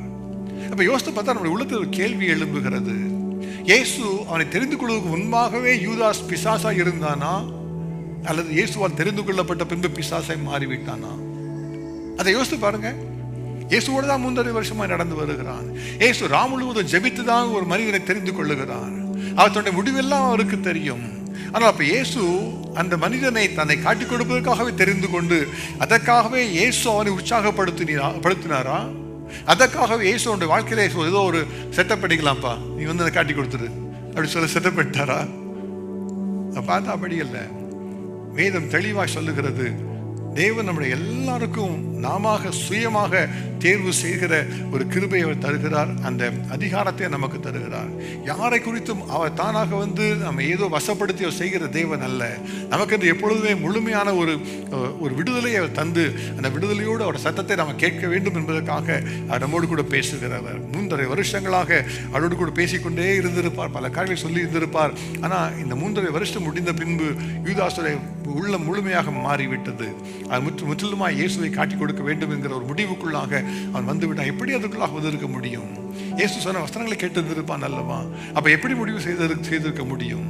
யோசித்து பார்த்தால் இன்றைக்கு அநேகருடைய வாழ்க்கையில் அதுதான் பிரச்சனை. வசனங்கள் கேட்கும் பொழுது சொல்லுவார்கள், நல்ல வசனம் என்று சொல்லுவார்கள். ஆனால் ஒரு நாளும் அது தங்களுக்கு எப்படி பொருந்துகிறது என்பதை யோசிக்க மாட்டார்கள். வசனத்தை கேட்டு ஒரு காதின் வழியாக கேட்டு காதின் வழியை விட்டு விடுகிறவர்கள் உண்டு. எல்லாருக்கும் நல்லா பேசுறாங்கப்பா, நல்ல வசனமா இருந்து என்று சொல்லுவார்களே ஒழிய, அதனால எனக்கு என்ன மாற்றம் என்று சொல்லி தங்களை யோசிக்கிறது இல்லை. ஒரு வழியாக கேட்டு மறுபடியும் விட்டு விடுகிறது. சிலர் என்ன செய்வார்கள், அந்த வசனத்தை கேட்டு உடனடியாக மற்றவர்களை குற்றப்படுத்தும்படியாக செல்லுவார்கள். உனக்கு தான் சொன்னாங்க, இன்னைக்கு வசனம் உனக்குத்தான் சொல்லுவாங்களே ஒழிய தனக்காக என்று யோசிக்க மாட்டார்கள். எப்பொழுதுமே தன்னை மனைவிக்காக பேசப்பட்ட வார்த்தை அல்லது கணவனுக்காக பேசப்பட்ட வார்த்தை என்று சொல்லுவாங்க. ரெண்டும் ஒரே இடத்துல உட்காந்துருப்பாங்க, ஒரே செய்தி தான் கேட்டிருப்பாங்க. வீட்டுக்கு போனால் சண்டை வரும். இன்னைக்கு பார்த்தா பாஸ்டர் உனக்கு தான் பேசினாரு கணவன் ஹஸ்பண்ட் சொல்லுவார், ஒய்ஃப் இல்லை பாஸ்டர் உனக்கு தான் பேசினாரு சொல்லுவார். 2 பேரும் அடித்துக் கொள்ளுவாங்க. இதெல்லாம் நடக்கிறது ஏன் தெரியுமா? நம்மை வஞ்சிக்கிற பிசாசானவன் ஒருவன் இருக்கிறான். வேதம் அதைத்தான் நமக்கு கற்று தருகிறது. அவன் என்ன செய்கிறான், நம்முடைய உள்ளத்திலே ஒரு வஞ்சனையை கொண்டு வந்து நம்முடைய உள்ளத்திலே வசனம் ஆழமாய் பதிய முடியாதபடியாக பல காரியங்களை செய்து கொண்டே வருகிறான். அப்போ போக போக போக அவருடைய வாழ்க்கையில் அப்படிப்பட்ட ஒரு வாழ்க்கையில் இந்த வசனம் கிரியை செய்கிறதே இல்லை. யாக்கோபு நிருபத்தில் இருந்து நம்ம இப்பொழுது வேதத்தை கற்றுக்கொண்டு வருகிறோம். வேதம் தெளிவாக கற்றுத் தருகிறது. நீங்கள் வந்து திருவசனத்தை கேட்கிறவர்களாக மாத்திரமல்ல, அதன்படி செய்கிறவர்களாகவும் இருங்கள். வசனத்தை கேட்டு செய்கிறவர்கள் தங்களுக்குள்ளாக அர்ப்பணித்துக் கொள்ளுவார்கள். அதனால நான் எப்படி மாற வேண்டும் என்பதை அர்ப்பணித்துக் கொள்ளுவார்கள். ஆனால் அதெல்லாம் கேட்காதபடி ஒவ்வொரு நாளும் கேட்டுக்கொண்டே இருக்கிற இருதயம் என்ன ஆகும் என்று சொன்னால், ஒவ்வொரு நாளும் அந்த இருதயம் கல்லாக மாறிக்கொண்டே வரும். The carelessness will keep on building, keep on building, keep on building. After that, the word will have no effect at all upon them. அந்த வசனம் வந்து முதலாவது ஒரு சிறிய ஒரு கீழ்ப்படியாமை வந்திருக்கும். அடுத்த முறை அதே வசனத்தை கேட்கும் பொழுது அந்த கீழ்ப்படியாமை இன்னும் அதிகமாக ஆழமாக மாறும். சில நாட்கள் ஆனவுடனே எனக்கு தான் ஒன்றும் நடப்பது இல்லையே, இது இப்படித்தான் நடக்க வேண்டும் என்று சொல்லி முடிவுக்கு அவர்களாக வந்து தங்களையே ஏமாற்றிக் கொள்ளுகிற ஒரு நிலைமைக்கு வந்திருப்பார்கள். யூதாசுடைய வாழ்க்கையில் அப்படித்தான். வேதம் என்ன சொல்லுகிறதை பற்றி, அவன் பணப்பையை தன்னுடைய கையில் வைத்திருக்கிறவனாகவும் அதில் போடப்பட்டதை எடுத்துக் கொள்ளுகிறவனாகவும் இருந்தான் என்று அவனை குறித்து சொல்லப்பட்டிருக்கிறது. அப்போ அவனுக்கு அவன் யோசித்து பார்த்திருப்பான், இந்த இயேசுவில் அற்புதம் செய்கிறேன்னு சொல்றாரு, நான் இவ்வளவு பண்றேன் அவருக்கு தெரியுதா? முதல்ல சாத்தா வந்து கேட்டிருப்பான், நீ நேரத்துக்கு பணம் எடுத்து பார்த்தியா? இயேசுவோட கேட்கவே இல்லை. அப்போ அவருக்கு தெரியாது, அவருக்கு ஞான சீட்லாம் இல்லை, அவர் வந்து ஒரு மேசியா கிடையாது, நீ செய்த தப்பு அவருக்கு தெரியல பத்தியா என்று சொல்லி இருந்திருப்பான். முதலாவதாக கேட்ட உடனே யூதாஸ் அதிகம் சரி எப்படி பார்க்கலாம் என்று யோசித்திருப்பான். இயேசுவின் நீடிய பொறுமை ஒவ்வொரு நாளுமாய் வர வர வர அந்த பாவத்தை அதிகமாக செய்து பழக்கப்பட்டு விட்டபடினால இப்பொழுது யோசித்துக் கொள்ளுகிறான், நான் செய்கிறது தான் சரி. இயேசு இதுவரைக்கும் கேட்கவில்லை, இயேசுவை தண்டிக்கவில்லை, இயேசு என்னை நீ சீஷனா இருக்க வேண்டாம் என்று சொல்லி அனுப்பிவிடவில்லை, தள்ளிவிடவில்லை. ஆகையினாலே நான் செய்கிறது தான் சரி என்று சொல்லி தான் செய்கிறதை நியாயப்படுத்தி இருந்திருப்பான். முதலாவதாக இந்த வசனம் மற்றவர்களுக்கு என்று சொல்லுகிறது. இரண்டாவதாக ஒரு சிறிய கீழ்ப்படியாமையை கொண்டு வந்து அதனாலே ஒவ்வொரு நாளும் அதிகமான கீழ்ப்படியாமலை மாறிக்கொண்டே இருக்கிறது. மூன்றாவதாக தான் செய்கிறதா சரியென்று நியாயப்படுத்திக் கொள்வது. இப்படியாக படிப்படியாக சென்று அவன் வந்த ஒரு நிலைமை கடைசியாக நான் பணத்தை நான் சம்பாதிப்பதை குறித்து இயேசுக்கு ஒன்றும் பிரச்சனை இல்லை, ஆகவே எப்படியாகிலும் ஒரு 30 வெள்ளிக்காசனை பெற்றுக்கொண்டால் அவர் அதை குறித்து ஒன்றும் சொல்ல மாட்டார் என்று எண்ணி இருந்திருப்பான். அந்த சத்தத்தை யோசித்து பாருங்க, உள்ளத்துல பல விதத்தில் சாத்தான் பேசி இருப்பான். சாத்தான் வந்து சொல்லியிருப்போம், 30 வெள்ளிக்காசுப்பா யார் உனக்கு தருவாங்க, எவ்வளவு நாள் நீ சம்பாதிக்கணும், சிம்பிள் திங், நீ அவரை காட்டி கொடுத்துரு, அவரா மறிக்க போறாரு, அவர் தான் நித்திய ஜீவனை தருகிறது சொல்லிக் கொண்டிருக்கிறாரே, அவர் தான் ஒரு பெரிய மேய்ப்பன் என்று சொல்லிக் கொண்டிருக்கிறாரே, மேசியா என்று சொல்லிக் கொண்டு உயிரோடு வந்துடுவாருப்பா, ஆக நீ காட்டி கொடுத்து விடு என்று சொல்லி பல விதங்களை சாத்தான் அப்படி போதித்து கொண்டே இருந்திருப்பான். வசனத்தை கேட்டு, அந்த வார்த்தைகளை கேட்டு கேட்டு கேட்டு பிசாசுக்கு இடம் கொடுத்தவன் பிசாசானவனாகவே மாறி போனான் என்று இயேசு சொல்லுகிறார். வாழ்க்கையில் அதிகமாக ஜாக்கிரதையாக இருக்க வேண்டும். வேத வசனம் நம்மோடு கூட பேசும் பொழுது அந்த வசனத்துக்கு கீழ்ப்படுகிற ஒரு வாழ்க்கை நமக்கு இருக்கிறதா, அல்லது ஒவ்வொரு நாளும் இந்த வார்த்தையை கேட்டு கேட்டு கேட்டு பழகி போனதை போல ஏதோ ஆலயத்துக்கு வருகிறோம் போகிறோம், ஒரு நாளும் மாற்றம் இல்லை. என்னுடைய வாழ்க்கையில் எந்த வித மாற்றம் இல்லாமல் இருக்கும் பொழுது எப்படித்தான் நாம் கர்த்தருக்காக வாழ முடியும் என்கிற ஒரு நிச்சயம் இல்லாதவர்களாக ஏனோ தானோ என்று ஓடிக்கொண்டிருக்கிறோமா? இயேசுவுக்கு எல்லாமே தெரியும். இந்த கடைசி நாளில் ஒரு விசை கூட யூதாசுக்கு இந்த ஒரு வாய்ப்பு கொடுக்க கர்த்தர் விரும்பினான். 12 வார்த்தை சொல்லுகிறார், உங்களில் ஒருவன் என்னை காட்டி கொடுப்பான். உங்களில் ஒருவனை காட்டி கொடுப்பான். 12 பேர் தான் இருக்கிறாங்க. அது வரைக்கும் அவர் அப்படி பேசவில்லை. உங்களில் ஒருவனை காட்டி கொடுப்பான். அது இயேசு எப்படி சொன்னாராம் யோசித்து பாருங்க. இயேசு என்ன சாதாரணமாக பேசவில்லை. வேதம் சொல்லுகிறது, யோவான் எழுதின சுவிசேஷம் 13வது அதிகாரம் 21வது வசனத்திலே இயேசு இவைகளை சொன்ன பின்பு ஆவியிலே கலங்கி உங்களில் ஒருவன் என்னை காட்டி கொடுப்பான் என்று இயேசு சொல்லுகிறார். அவர் சொன்ன விதத்தை யோசித்து பாருங்க. அவருடைய உள்ளத்தில் உள்ள ஒரு அசைவு எல்லா சீஷர்களும் புரிந்திருக்கும். அவருடைய உள்ளத்தில் உள்ள ஒரு நொறுக்குதல் எல்லாருக்கும் புரிந்திருக்கும். அவருடைய உள்ளத்தில் உள்ள கலக்கம் எல்லாருக்கும் புரிந்திருக்கும். அவ்வளவு பயத்தோடும் கலக்கத்தோடும் சொல்லுகிறார், உங்களை ஒருவன் என்னை காட்டி கொடுக்க போறான்பா என்று ஒரு கண்ணீரோடு சொல்லி இருந்திருக்க கூடும். அதை கேட்ட உடனே மனம் திரும்பி இருக்கலாமே என்று சொல்லி நம்முடைய உள்ளத்திலே உள்ளம் ஆதங்கப்படுகிறது. ஆனால் நம்முடைய வாழ்க்கையோ சாத்தான் ஏற்கனவே ஒரு கல்லாக மாற்றிவிட்டான், கல்லான இருதயமாக மாற்றிவிட்டான். இந்த பிரபஞ்சத்தின் தேவனான அனைவருடைய கண்களை குருடாக்கி வைத்திருக்கிறான். தேவனுடைய வார்த்தைகள் உள்ளத்தில் பிரகாசமாக இராதபடிக்கு இருதயத்தை குருடாக்கி வைத்திருக்கிறான் என்பதாகவே கற்றுத் தருகிறது. உலகத்திலே ஒரு 10,000 வாட்ஸ் அளவு உள்ள லைட் இருந்தாலும் போதும், ஒரு குருடனுக்கு ஒன்றுமே தெரியாது. அதுக்கும் ஒரு 0 வாட்ஸ் பல்புக்கும் வித்தியாசமே அவருக்கு தெரியாது. அப்படியாக இந்த பிரபஞ்சத்தின் தேவனானவன் கண்களை குருடாக்கி வைத்து விடுகிறான். இன்னைக்கு நம்முடைய வாழ்க்கையில கர்த்தாவின் கண்கள் திறக்கப்பட வேண்டும் என்று சொல்லி நம்ம கேட்டால் போதும் கர்த்தர் தருவார். இப்ப என்னுடைய கண்கள் மூடி போய் கிடக்கிறது, அதனால் ஒன்றும் புரிந்து கொள்ள முடியவில்லை. அதை பின்பு இயேசு சொல்லுகிறார், மறுபடியும் தொடர்ந்து பேசுகிறார், உங்கள் எல்லாரையும் குறித்து நான் பேசவில்லை, நான் தெரிந்து கொண்டவர்களை அறிவேன். ஆகிலும் வேத வாக்கியம் நிறைவேறத்தக்கதாக என்னுடனே அப்பம் புசிக்கிறவனே தன் குதிகாலை தூக்கினான். யோவான் 13:18 இயேசுவை சொன்னார். எல்லாரையும் குறித்து நான் பேசுவார். இதையும் சொல்லுகிறார், எல்லாரும் தான் இருக்கிறாங்க. அவரே சொல்லுகிறார், உங்கள் எல்லாரையும் குறித்து நான் பேசவில்லை, நான் உங்கள் எல்லாரும் தெரிந்து கொண்டேன் அல்லவா, நான் தெரிந்து கொண்ட நான் அறிவேன். I know the kind of people whom I have chosen. ஆனா என்னோட அப்பம் புசிக்கிறவனே என் மேலே தன் குதிகாலை தூக்கினா வேத வாக்கியம் நிறைவேறத்தக்கதாக என்று இயேசு சொன்னார். இப்ப இதெல்லாம் பார்க்கும் பொழுது எல்லாருக்கும் தெரியும் அவர்தான் மேசியா என்று சொல்லி. அப்ப அதையும் கூட இயேசுவே சொல்லுகிறார். யோவான் 13:19 இது நடக்கும் பொழுது நானே அவர் என்று நீங்கள் விசுவாசிக்கும்படி இவைகள் எல்லாம் உங்களுக்கு சொல்லுகிறேன் என்று எல்லாத்தையும் சொல்லி தன்னோட கலக்கத்தை வெளிப்படுத்துகிறார். எல்லாத்தையும் பேசிக்கொண்டே இருக்கிறார். அப்ப எல்லாரும் இப்போ சீஷர்கள்லாம் பேச ஆரம்பிக்கிறாங்க. யாருப்பா இப்படி செய்வாங்க? 12 பேர் தான் இருக்கோங்க. இயேசுவோட மேலே இல்லை, யாருமே வேற யாரும் இல்லை. எவ்வளோ ஆயிரக்கணக்கான மக்கள் வந்தாங்க, ரோட்டோடு போயிட்டாங்க. சீசர்கள்லாம் வந்துட்டு எப்படியோ அங்கே ஏதோ இயேசு தற்பெல்லாம் பார்த்துட்டு போயிட்டாங்க. இப்போ நம்ம 12 பேர் தான் இருக்கோம் சொல்லுகிறா. அந்த 12 பேரில் காட்டி கொடுக்க போகிறோம் சொன்னால் யாராக இருக்கும்? அவங்களை விசாரிக்க ஆரம்பிக்கிறாங்க. பேதுரு நீ செய்வியா? யோவான் நீ செய்வியா? அந்திரேயா நீ செய்வியா? எல்லாம் கேட்டு முடிவு செய்ய சரி இயேசுட்டே கேட்கலாம். யார் இது அப்படின்னு அவர்கிட்ட கேட்கலாம். அவர்கிட்ட கேட்குறாங்க, இயேசுவே நானோ எது எல்லாரும் கேட்குறாங்க ஒவ்வொருத்தரும் அவரை பார்த்து. ஆனால் இயேசு ஊருக்கும் பதிலே சொல்லவில்லை. ஆனால் ஒரு காரியம் சொல்லுகிறார், என்னுடைய தாளத்தில் கையிடுகிறவனே என்னை காட்டி கொடுப்பான் என்று சொல்லி சொன்னார். அப்போ நீ யோசித்து பாருங்க, யூதாஸ் மனத்தில் யோசித்து பார்த்துருக்கணும். அவன் போய் கேட்பானா? கேட்க மாட்டானா? எல்லாரும் கேட்குறாங்க, இயேசு நானும் கேட்குறாங்க. அப்போ யூதாஸுக்கு தெரியும் அவன் தான் காட்டி கொடுக்க போகிறான் என்று சொல்லி. ஆனால் பாருங்க, அவன் அப்பொழுதும் கூட தன்னுடைய இருதயத்தை கல்லாக்கி கொண்டு அவன் இயேசுவை பார்த்து கேட்கிறான். மத்தேயு 26:25 சொல்லுகிறது, அவரை காட்டி கொடுத்த யூதாசும் அவரை நோக்கி ரபி நானோ என்றான். இயேசு பார்த்து சொல்லுகிறார், நீ சொல்லுகிறபடித்தான் என்று சொல்லி. நான் நினைக்கிறேன் இயேசுல ஒவ்வொருத்தர் ரகசியமாக கேட்டிருப்பாங்க போல தெரியுது. இயேசு சொன்னதை குறித்து யாருக்கும் தெரியாது, யூதாசை சொன்னதை குறித்து. ஆனா யோவான் கேட்கிறான் பேதுருவை பார்த்து, பேதுரு கேட்கிற யோவானை பார்த்து, யோவான் கேள்ப்பா, நீ கேள்ப்பா, ஆட்டை கேள்வி, யாரு சொல்லு, யாருக்கு? நீ தான் இயேசுக்கு அன்பானமன் ஆயிட்டேன் அவர் சொல்லுவார், நீ தான் ஃப்ரெண்ட் ஆயிட்டேன். அவன் கேட்குறான், யோவான் கேட்குற யார் என்று சொல்லி கேட்ட உடனே, இதோ என்னோட அப்பத்தை நான் கொடுக்கிறவன் தான் இதை செய்ய போறான்னு சொல்லி அப்பத்தை பிட்டு அதை யூதாசுக்கு அவர் கொடுக்கிறார். அப்போ யோவானுக்கு தெரிந்திருக்க வேண்டும். ஆனால் அந்த நாட்டில் யோவான் என்ன நினைத்தார் என்று நான் யோசித்து பார்க்கிறேன். யோவான் நினைச்சுப்பா, நான் வந்து கான்ஃபிடென்ஷியலாக இருக்கணும், நான் இயேசுக்கு நண்பனாக இருந்தால் எப்படி இருக்கணும், கான்ஃபிடென்ஷியல் யார்ட்டையும் சொல்லக்கூடாது, அப்படிதான் நினைச்சிருப்பாரு. அவர் நினைச்சிருப்பார் இயேசுக்கே தெரிஞ்சிருக்குது, இயேசு ஏதாவது பண்ணிக்குவார், நான் எதுவுமே தலையிடணும் அப்படின்னு நினைச்சிருப்பார். ஆனால் மற்றவர்களாம் தெரியவில்லை. என்ன உண்மையான நடக்கப்போற சம்பவம் என்னென்று யாருக்குமே தெரியவில்லை. இயேசு எதற்காக இதை செய்கிறார்? எல்லாவற்றும் மத்தியிலும் இயேசு ஒரு மனம் திரும்புதல் உண்டாயிருக்குமா என்று பார்த்து அதற்காகத்தான் அவர் பேசிக் கொண்டிருக்கிறார். இயேசு எப்படி ஒரு கிரியை செய்கிறவர்? அவர் எல்லாவற்றும் வார்த்தைகளை சொல்லுவார், ஆனால் முடிவை உங்களுடைய கையில் விட்டு விடுவார். யோசித்து பாருங்க, இயேசுவில் பார்த்து ஒரு விபச்சாரத்தில் கையும் மெய்யுமாய் பிடிக்கப்பட்ட ஒரு ஸ்திரியை கொண்டு வருகிறார்கள். கூட்டமாக எல்லாம் வந்துட்டாங்க. எல்லாம் சொல்றாங்க இயேசுவை பார்த்து, இப்படிப்பட்ட கல்லறிந்து கொள்ள வேண்டும் என்று மோசே எழுதி வைத்திருக்கிறார், நீங்க என்ன சொல்றீங்க என்று எல்லாரும் அவரோடு கூட சண்டைக்கு வருகிறார்கள். எல்லாரும் சட்டங்களை எடுத்து பேசுகிறார்கள். இயேசு என்ன செய்கிறார்? அமைதியாக தரையிலே விரலாலே எழுதி கொண்டிருந்தார் என்று நம்ம பார்க்கிறோம். அவர் தொடர்ந்து கேட்ட உடனே இயேசு நிமிர்ந்தவர்களை பார்த்து ஒரே ஒரு வார்த்தையை சொல்லுகிறார், உங்களிலே பாவம் இல்லாதவன் இவர்களை கல்லறிய கடவுள் சொல்லிட்டு என்ன பண்ணாரு?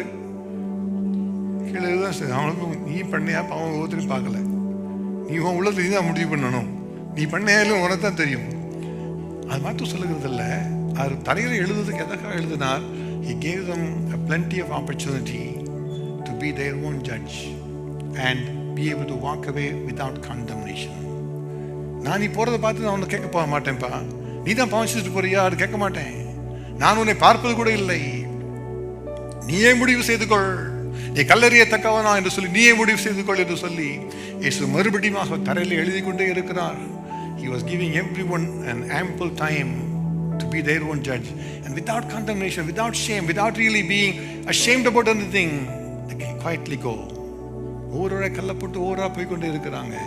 இவ்வளவு நேரம் இயேசு தரையில் எழுதி கொண்டிருந்தார், எனக்கு தெரியல, அமைதியாக இருக்கும். இயேசு தரை எழுதி கொண்டே இருக்கிறார்.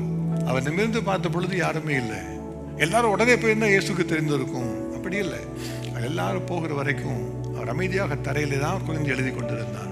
அப்ப இயேசு பேசுகிறது, நம்மோடு சொல்லுகிறதெல்லாம் அப்படித்தான். அவர் பேசுகிற வார்த்தைகள் நம்முடைய உள்ளத்தில் தெரியும், நம்மோடு தான் அவர் பேசுவார். அது 1000 பேர் பேசிக் கொடுத்தாலும் உங்களுக்கு என்று பேசப்படுகிற வார்த்தை உங்களுக்கு தெரியும். எதை என்ன சொல்லுகிறது? என் ஆடுகள் என் சத்தத்தை கேட்கிறது என்று இயேசு சொல்லுகிறார். ஹல்லேலூயா. இயேசுக்கு யார் ஆடா இருந்தாலும் போதும், ஒரு வார்த்தை வரும் பொழுது அவர்கள் புரிந்து கொள்வார்கள், இந்த வார்த்தை எனக்கு தான் வருகிறது புரிந்து கொள்வார்கள். If you are not able to get anything at all as a word that is given to you, you have to ask God, God, where is my relationship with you? Why is it that I am not hearing your word? நம்ம தான் கேட்கணும் அவர்கிட்ட. நான் சகோதரோடு பேசிக் கொண்டிருந்தேன். சொன்னார், ரொம்ப நாள் கஷ்டமா இருந்தது, ஏன்னா இயேசு ஒண்ணுமே பேசல, கத்த ஒண்ணுமே என்ற பேசல, அது பெரிய பதைப்பா இருந்தது. இப்ப இந்த இயேசு பேசிட்டாரு, என்னுடைய வாழ்க்கையில் இப்படிதான் போகணும்னு சொல்லிட்டாரு, ஆக சந்தோஷம், நான் போகிற முடிவு எப்படிதான் எடுத்துக்கொள்ளுன்னு சொல்லி அவர் சொன்னார். அப்படியா இயேசு சத்தத்தை கேட்பதற்கு நம்ம ஆயத்தமாக இருக்கணும். அந்த சத்தம் எனக்காக இருந்து என்ன பேசுகிறது, நான் எதை மாற்ற வேண்டும் என்பதை குறித்து நம்ம அர்ப்பணித்துக் கொள்ள வேண்டும். யூதாசுக்கும் அதே ஒரு வாய்ப்பை கற்றுக் கொடுக்கிறார். எல்லாம் முடித்து விட்டு இயேசு யூதாசை பார்த்து சொல்லுகிறார், நீ போய் செய்ய வேண்டியதை சீக்கிரமாய் செய் என்று சொல்லி. அதையும் நீங்கள் 2 அர்த்தமாக எடுத்துக்கொள்ளலாம். இயேசு சொல்லி அவரை பார்த்து எல்லா சீசனும் நினைச்சாங்க, ஏதோ போய் பண்டிகை இப்போ வேணுங்கிறத கொடு, வாங்குப்பா, காசு வச்சிருக்கே, இப்போ எல்லாம் ஹோம்லெஸ்க்கு ஹெல்ப் பண்ணு என்று சொல்லியிருப்பார் இயேசு அப்படின்னு நினைச்சிருப்பாங்க சிலர். ஆனால் இயேசு சொன்ன பொழுது யூதாசுக்கு புரிந்திருக்கிறது, 2 விதமாய் புரிந்திருக்கும் என்று நான் நினைக்கிறேன். நீ என்ன செய்யணுமோ அதை செய். நீ மனம் திரும்பணுமா, சீக்கிரமா மனம் திரும்ப. என்னை காட்டி கொடுக்கணுமா, சீக்கிரமா செய். அதைத்தான் இயேசு சொன்னார். He always places an option in our hands. நீ செய்கிறத சீக்கிரமாய் செய். மனம் திரும்ப வேண்டுமா, நீ மனம் திரும்பிக்கொள். நீ மனம் திரும்புகிறது சீக்கிரமாய் செய். அவருக்கு விரோதமான நினைவு கொண்டு இருக்கிறாயா, அதையும் நீ சீக்கிரமாய் செய். நான் தடை செய்கிறது அல்ல. எனக்கு மிகவும் பிரியமானவர்களே, இயேசு அப்படிப்பட்ட ஒரு தேவன். பிசாசு தான் அவரை பிடித்து கொண்டால் நான் ஆட்டி படைத்து அது செய்கிறபடிலாம் செய்ய வைக்கும். ஆவியானவர் அப்படி அல்ல. அது ஏதோ வாசப்படியில் இருந்து கதவை தட்டுகிற ஒரு மென்மையான தேவன். அந்த சத்தத்தை கேட்டால் போதும், அமைதலான மெல்லிய சத்தத்தை கேட்டால் போதும், நம்ம இடத்துல வார்த்தைகளை பெற்றுக்கொள்ளலாம். இன்றைக்கு நம்மோடு கூட பேசிக் கொண்டிருக்கிறார். நம்முடைய வாழ்க்கையில் நாம் எடுக்க வேண்டிய முடிவுகளை எடுப்பதற்கு ஒவ்வொரு நாளும் கத்த தருணம் தந்து கொண்டே இருக்கிறார். அன்றைக்கு கடைசியாக யூதாஸுக்கும் இந்த தருணத்தை கத்த தருகிறார். என்று சொன்னால் அவருக்கு தெரியும், இந்த யூதாஸ் முடிவு செய்தால் அவன் வருகிற ராஜ்யத்திலே அவன் 12 சிங்காசனத்தை விட்டிருக்கிறவனாக அவன் இருக்கலாம். அவன் முடிவு செய்தால், முடியாவிட்டால் அவன் பாதாளத்துக்கு கூட போகலாம். போத் டோர்ஸ் ஆர் ஓப்பன் என்று சொல்லி கத்த சொல்லி அவனுக்காக ஒரு வாய்ப்பை கற்றுக் கொடுத்தார். 2வதாக இயேசு என்ன செய்தார்? இந்த மேலறைகளை பார்க்கும் பொழுது இன்னொரு முக்கியமான காரியத்தை இயேசு செய்தார். யோவான் எழுதும் சுவிசேஷம் 13வது அதிகாரம் 4-5 வசனங்கள். இயேசு போஜனத்தை விட்டு எழுந்து வஸ்திரங்களை கலற்றி வைத்து ஒரு சீலையை எடுத்து அறையிலே கட்டி கொண்டு பின்பு பாத்திரத்தில் தண்ணீர் வார்த்து சீஷருடைய கால்களை கழுவவும் தாம் கட்டி கொண்டிருந்த சீலையினால் துடைக்கவும் தொடங்கினார். இயேசு தம்முடைய சீஷர்களுக்கு தன்னுடைய ராஜ்யத்தில் எப்படி தலைவராக இருக்க வேண்டும், எப்படி முக்கியமானவராக இருக்க வேண்டும் என்பதை உணர்த்தும்படியாக ஒரு சீஷனாக இருக்கிறவன், ஒரு தலைவனாக இருக்க விரும்புகிறவன் எப்படி ஒரு ஊழியக்காரனாக இருக்க வேண்டும் என்பதை காண்பிப்பதற்காக அவர் தன்னையே தாழ்த்தி ஒரு சீலையை எடுத்து அறையில கட்டிக்கொண்டு எல்லாருடைய கால்களையும் துடைக்க ஆரம்பிக்கிறார். எல்லாம் சாப்பிட்டுட்டு இருக்காங்க. அங்கே சாப்பிட்டு இருக்கும்போது வேதம் என்ன சொல்லுகிறது தெரியுமா? பஸ்கா இருக்கும்போது எல்லாம் செய்யணுமா? கால்களிலே பாதரட்சியை தொடுத்து கொண்டு எல்லாம் தடியை பிடித்துக்கொண்டு தீவிரமாக அதை புசிக்க வேண்டும். எல்லாம் பயணத்தில் போகிறது போல் அப்படி இருக்கணும் என்று சொல்லப்பட்டு இருக்கிறது. அப்போ எல்லாம் காலில் ஷூலாம் போட்டு வந்துருப்பாங்க. அப்போ இயேசு ஒவ்வொருத்தருக்கும் காலில் ஷூவை கலத்தி விட்டு அவங்க காலை கழுவி தொடச்சி சிலையை வச்சு அதான் இயேசு செய்கிறார். அதை அதெல்லாம் பார்க்கும்போது அவங்களுக்கு என்ன செய்வது யாருக்கும் ஒன்றும் புரியவில்லை. யாரும் ஒன்றுமே சொல்ல முடியவில்லை. யோசிக்கிறார்கள் என்ன செய்வது தெரியவில்லை. ஆனால் பாருங்க, இப்பொழுது அதில் யூதாசும் கூட அதில் கூட இருக்கிறான். வேதம் சொல்லுகிறது, யோவான் 13வது அதிகாரம் 2 முதல் 11 வாசித்து பார்க்கும் பொழுது, யூதாஸ் காரியோத்து காட்டி கொடுக்கப்படி பிசாசனவன் தூண்டின பின்பு இயேசு இதை செய்தார் என்று சொல்லப்பட்டிருக்கிறது. யூதாஸ் அதற்கு முன்பாக அவன் போய்விட்டான் என்பதாக எங்கும் வேதம் தெளிவாக நமக்கு சொல்லப்படவில்லை. அதிலும் கூட கர்த்தர் அவனுக்கு ஒரு வார்த்தையை தருகிறார். அவர் இன்னுமாக தன்னுடைய சிஷ்யர்களுக்கு அன்பு கூர்ந்தாராம். கடைசியாக நான் தேவனில் போக போகிறேன் என்பதை இயேசு அறிந்து அவர் கடைசி வரைக்கும் தன்னுடைய சிஷ்யர்களிடத்தில் அன்பு வைத்தார். எல்லாருடைய பாதங்களையும் ஒவ்வொன்றாக கழுவி கொண்டே வருகிறார். பேதுரு மட்டும்தான் பேசுகிறார். நீரண்டு காலில் கழுவக்கூடாது என்று சொல்லி இயேசு சொல்கிறார், நான் உன்னை கழுவாவிட்டால் என்னிடத்தில் உனக்கு பங்கு இல்லை என்று சொன்ன உடனே என் தலையையும் என் கால்களையும் முற்றிலும் கழுவ வேண்டும் என்று சொல்லி அர்ப்பணிக்கிறார். அதெல்லாம் நமக்கு நன்றாக தெரிந்தது தான். ஆனால் இயேசு சொல்லுகிற காரியம் என்ன? அதெல்லாம் முடித்து விட்டு அவர் அமர்ந்து அவளோடு கூட பேசி உபதேசிக்க ஆரம்பிக்கிறார். இயேசு கற்றுக் கொடுக்கும் பொழுது பல சமயம் ஊமைகளினாலே பேசுகிறவர், பல சமயம் அவர் செய்து காட்டி பேசுகிறவர். இந்த முறையில் செய்து காட்டி அவர் சொல்லுகிறார், நீங்கள் எல்லாம் என்னை பார்த்து ரபி என்று சொல்லுகிறீர்கள், போதகர் என்று சொல்லுகிறீர்கள், என்னை எஜமான் என்று சொல்லுகிறீர்கள். நீங்கள் சொல்லுகிறது சரிதான், நான் உங்கள் ஆண்டவரும் போதகருமாகிய நான் தான் அவர். ஆனால் உங்கள் போதகரும் ஆண்டவருமாகிய நானே உங்களுடைய கால்களை கழுவினால் நீங்களும் ஒருவருக்கொருவர் அப்படித்தான் செய்ய வேண்டும் என்பதாக இயேசு சொன்னார். எதற்காக இப்படி சொல்ல வேண்டும்? இயேசுக்கு தெரியும், வரவர்கள் எல்லாம் சண்டை போட்டு வந்தாங்க. யாரு பெரியவன் என்று சொல்லி எருசலேமுக்கு போறவர்கள் அதுதான் பெரிய ஒரு ஆர்கியூமெண்ட். யார் பெரியவன் என்று சொல்லி அதில் 2 பேர் சொன்னாங்க, நான் தான் இயேசுக்கு வலது பக்கத்தில் ஒருத்தனும் இடது பக்கத்தில் ஒருத்தனும் உட்காரணும் என்று சொல்லி சண்டை போட்டாங்க. அதெல்லாம் இயேசுக்கு தெரியும். ஆகவே இயேசு கற்றுக் கொடுக்க விரும்புகிற நீங்கள் நினைக்கிறபடிகளில் நீங்கள் ஊழியத்தில் வந்து நீங்கள் தலைமையாக இருக்க வேண்டும் என்று சொன்னால் முதலாவதாக ஊழியக்காரனாய் மாற வேண்டும். எப்படி நீங்கள் தலைவராக இருக்க முடியும்? மற்றவர்களுக்கு ஊழியம் செய்யாதபடிக்கு, மற்றவர்களுக்கு இந்த சேவகம் செய்யாதபடிக்கு நீங்கள் மாற முடியாது. புறஜாதிய ராஜாக்கள் தான் இருமாப்பாய் ஆளுகை செய்கிறார்கள், நீங்கள் அப்படி இருக்கக்கூடாது என்பதாக சொல்லி கர்த்தர் தன்னுடைய வரப்போகிற ராஜ்யத்திலே இருக்க முடியாது தெரிந்து கொண்ட தலைவர்களை அவர் பயிற்று வைக்கிறார். எனக்கு தேவனுடைய ராஜ்யத்தில் இருக்கிற ஒவ்வொருவரும் நாம் அதற்காக எதிர்பார்க்கப்பட்டவர்கள். கர்த்தர் அதற்காக திறமை அழைத்திருக்கிறார். நம்ம ராஜாக்களும் ஆசாரியர்களும் இருப்பதற்காக அவர் அழைத்திருக்கிறார். ஆனாலும் மற்றொரு சுமைகளை ஒரு விரலினாலும் தொடக்கூடாது இருக்கிற ஆசாரியர்களாக அல்ல, நாமும் அவளோடு கூட இணைந்து வேலை செய்கிறவர்களாக, அந்த கூட சேர்ந்து எல்லாத்தையும் செய்கிறவர்களாக மாற வேண்டும். இன்றைக்கு சில சொல்லுவாங்க, எல்லாம் மற்ற கமெண்ட் பண்ணிட்டே இருப்பாங்க, நீ பண்ணு சொல்லுவாங்க, தாங்க ஒன்றுமே பண்ண மாட்டாங்க, செய்வார்கள், அப்படித்தான் இருப்பாங்க. ஆனால் இயேசு அப்படி எதிர்பார்க்கிற தேவன் அல்ல. இன்றைக்கு நீங்களும் நானும் எவ்வளவு நாம் கர்த்தருக்காக செய்வதற்காக ஆயத்தமாக இருக்கிறோம். இயேசு எப்படி ஊழியம் செய்தாரோ அதே போல நாமும் கூட ஒரு தெய்வனை போல மாறுவதற்காக ஒரு மாதிரியை பின்வைத்து போவதற்காகத்தான் இயேசு அதை செய்தார். சிலதான் சொல்லுவாங்க, இதெல்லாம் நமக்கு என்னுடைய கிரேடுக்கு குறையது நினைப்பார்கள். ஆனால் பாருங்க, சிலெல்லாம் வரும் பொழுது தேவாலயத்தில் செய்கிற வேலைகள் எல்லாம் பார்க்கும்போது நமக்கு ஆச்சரியமாக இருக்கும். பாத்ரூம் கழுவ போவாங்க, தரையை துடைக்கணுமா துடைப்பாங்க, தரையை க்ளீன் பண்ணுவாங்க. சிலர் பண்ணால் ஒன்றும் பண்ண மாட்டாங்க. எல்லாரும் பக்கத்தில் நம்ம பார்க்க போகிறேன்னு சொல்லி வருவார்கள். தேவன் விரும்புகிறது என்ன? இயேசு விரும்புகிற காரியம் என்ன? தேவனுடைய சமூகத்தில் இருக்கும் பொழுது நாம் ஊழியம் செய்வதற்காக நம்ம அர்ப்பணித்துக் கொள்ள வேண்டும். ஊழியம் செய்வதற்காக அர்ப்பணித்துக் கொள்வோம். அதுக்கு தான் கர்த்தர் நம்மை அழைத்திருக்கிறார். நம்ம ஒவ்வொரு இடத்திலும் ஒவ்வொரு கடமைகளை கர்த்தர் தருகிறார், ஒரு பொறுப்பிலை கர்த்தர் வைக்கிறார். ஆனாலும் எப்பொழுதும் கர்த்தருக்கு ஊழியம் செய்வதற்கு மற்றவர்களுக்கு தாழ்ந்து இருக்கிற ஒரு மனப்பான்மைக்குள்ளாக நம்ம அர்ப்பணித்துக் கொள்ள வேண்டும். அப்படி இருக்கும் பொழுது கர்த்தரை நம்மை உயர்த்துவார். அவர் சொன்ன காரியம் அப்படிதான், நீங்கள் தாழ்த்திக் கொள்ளுங்கள், உங்களை நீங்கள் உயர்த்தப்படுவீர்கள் என்பதாக. அந்த பெருமை விட்டு வெளியே வந்து தம்முடைய பிள்ளைகள் எப்படி இந்த உலகத்தில் ஊழியம் செய்ய வேண்டும் என்பதை கற்றுக் கொடுப்பதற்காக இயேசு அவர்களுக்கு அவர் முன்மாதிரியை வைத்து போனார். எனக்கு தெரிந்தது இந்த ஒரு காரியம், இந்த மேலே நடந்த காரியம் கடைசி நாளிலே அபிஷேகம் ஊற்றப்பட்ட பொழுது எல்லா சீஷருக்கும் மனதிலே பதிந்திருக்கும் என்று நான் நம்புகிறேன். ஆகவே யாருமே சண்டை போடல, எல்லாரும் பிரசங்கம் பண்ணுறாங்க. இப்போ பேரு பிரசங்கம் பண்ணுறாரு, யாரும் நான் தான் போவேன்னு சொல்லவில்லை. அந்திரேயாவும் அவருடைய சகோதரர் வந்து சண்டை போட யோவானு சொல்லலை, நான் தான் பேசுவேன் என்று சொல்லவில்லை. எல்லாரும் சொன்னாங்க கர்த்தர் நடத்துகிறபடியாக செய்ய வேண்டும் என்பதற்காக அர்ப்பணித்துக் கொண்டார்கள். அதை எல்லாருடைய உள்ளத்தில் உறுதிப்படுத்துவதற்காக இயேசு ஒரு தெளிவாய் கற்றுக் கொடுத்தார். இன்றைக்கு நாம் அதற்காக அர்ப்பணித்துக் கொள்ள வேண்டும். கர்த்தாவே உமக்கென்று ஊழியம் செய்கிறவர்களாக, ஊழியம் கொள்ள அல்ல ஊழியம் செய்கிறவர்களாக எங்கள் உதவி செய்ய என்று சொல்லி அதற்காக நாம் அர்ப்பணித்துக் கொள்ள வேண்டும். மூன்றாவதாக இயேசு ஒரு காரியத்தை செய்தார். மத்தேயு எழுதின சுவிசேஷம் 26வது அதிகாரம் 26 முதல் 28 நாம் அடிக்கடி வாசிக்கிற ஒரு வேத வசனம் தான். அவர்கள் போஜனம் பண்ணுகையில் இயேசு அப்பத்தை எடுத்து ஆசீர்வதித்து அதை பெற்று சீஷர்களுக்கு கொடுத்து, நீங்கள் வாங்கி புசியுங்கள், இது என்னுடைய சரீரமாய் இருக்கிறது என்றார். பின்பு பாத்திரத்தையும் எடுத்து ஸ்தோத்திரம் பண்ணி அவர்களுக்கு கொடுத்து, நீங்கள் எல்லாரும் இதில் பானம் பண்ணுங்கள், இது பாவ மன்னிப்பு உண்டாகும்படி அநேகருக்காக சிந்தப்படுகிற புது உடன்படிக்கைக்குரிய என்னுடைய இரத்தமாய் இருக்கிறது என்று சொன்னார். இப்போ யோசித்து பாருங்க, இயேசு எதற்காக இது மேலறைக்கு வந்தார்? என்ன காரியத்தை செய்வதற்காக வந்தார்? அவர் பஸ்கா பண்டிகையை கொண்டாடுவதற்காக வந்தார். பஸ்கா பண்டிகை நியமம் என்ன? அவர்கள் முதலாவதாக 5 நாட்களுக்கு முன்பாகவே ஒரு ஆட்டுக்குட்டியை தெரிந்தெடுத்திருக்க வேண்டும். அந்த ஆட்டுக்குட்டியை பலி செலுத்தி அதை சமைத்து அந்த ஆட்டை அவர்கள் எல்லாரும் சேர்ந்து புசிக்க வேண்டும். அதற்காகத்தான் அந்த நாள் ஆயத்தம் பண்ணப்பட்டிருக்கிறது. பழைய ஏற்பாட்டில் சென்று யாத்ராவில் பார்த்தால் வேதம் சொல்லுகிறது அந்த நாளை எப்படி செய்ய வேண்டும் என்பதை குறித்து 3 முக்கியமான காரியங்களை வேதாகவும் தெளிவுபடுத்தி தரும். முதலாவதாக பலியிடப்பட்ட ஒரு ஆடு, அதாவது அது அன்றைக்கு கொல்லப்பட்ட ஒரு ஆடு, அது அந்த ஊரில் இல்லை, அந்த வீட்டில் உள்ள எல்லாம் சாப்பிடுவதற்காக ஆயத்தம் பண்ணப்பட்ட ஒரு ஆட்டுக்குட்டி.